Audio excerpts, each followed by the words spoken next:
In the last decade and a half, it's become infinitely easier to obtain exactly what you're looking for by way of a couple of keystrokes. The internet has made it all too simple to use a computer to change reality.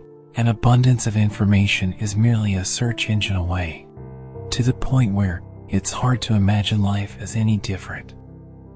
Yet, a generation ago, when the words streaming and torrent were meaningless save for conversations about water, people met face to face to conduct software swap parties, trading games and applications on Sharpie labeled 5 1/4-inch floppy disks. Of course, most of the time, the meets were a way for frugal community-minded individuals to trade popular games like King's Quest and Maniac Mansion amongst themselves. However, a few early programming talents designed their own computer games to share amongst their circle of acquaintances, who in turn would pass it on until, if fun and well-designed enough, an independently developed game had its place in the collection of aficionados across the country. Think of it as the 80s equivalent of a viral video.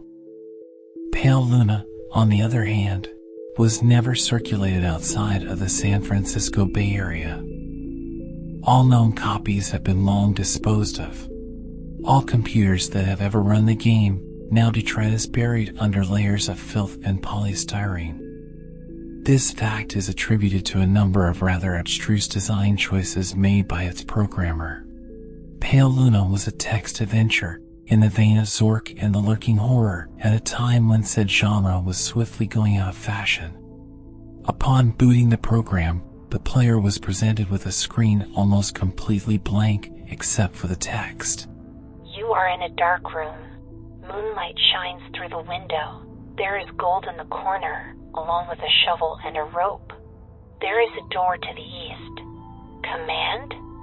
So began the game that one writer for a long-out print fanzine decried as enigmatic, nonsensical, and completely unplayable, as the only commands that the game would accept were pick up gold, pick up shovel, pick up rope, open door, and go east.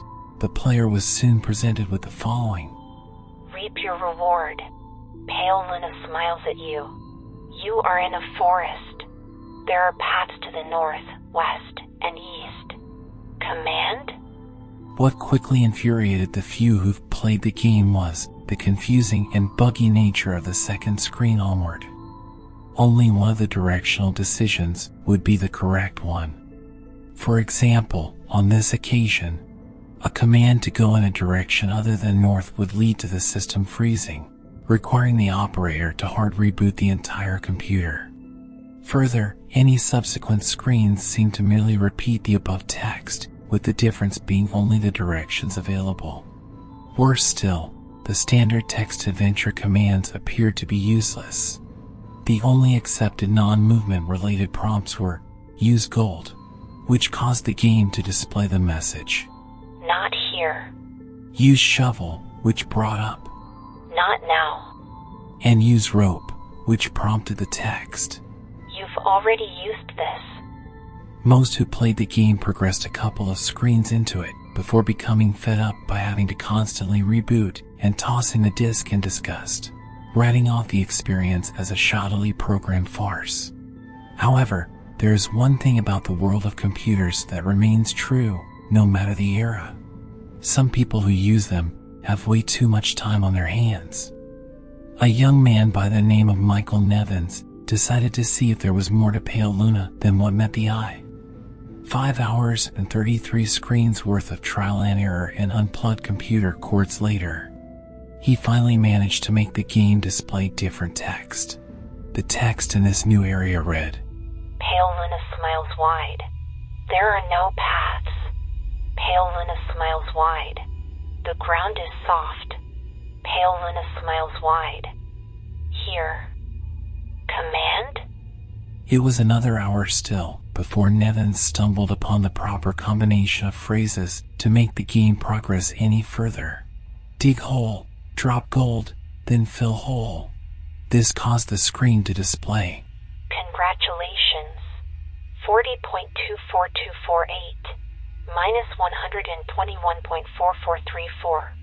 Upon which the game ceased to accept commands, requiring the user to reboot one last time.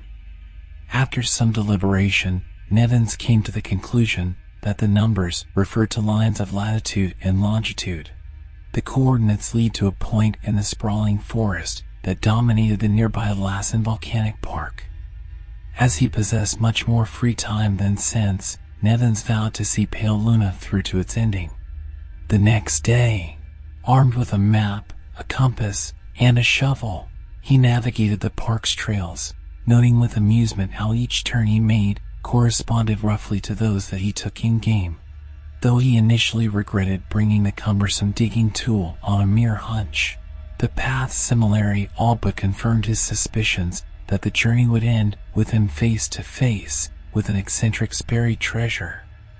Out of breath after a tricky struggle to the coordinates, he was pleasantly surprised by a literal stumble upon a patch of uneven dirt. Shoveling as excitedly as he was, it would be an understatement to say that he was taken aback when his heavy strokes unearthed the badly decomposing head of a blonde-haired little girl. Nevins promptly reported the situation to the authorities.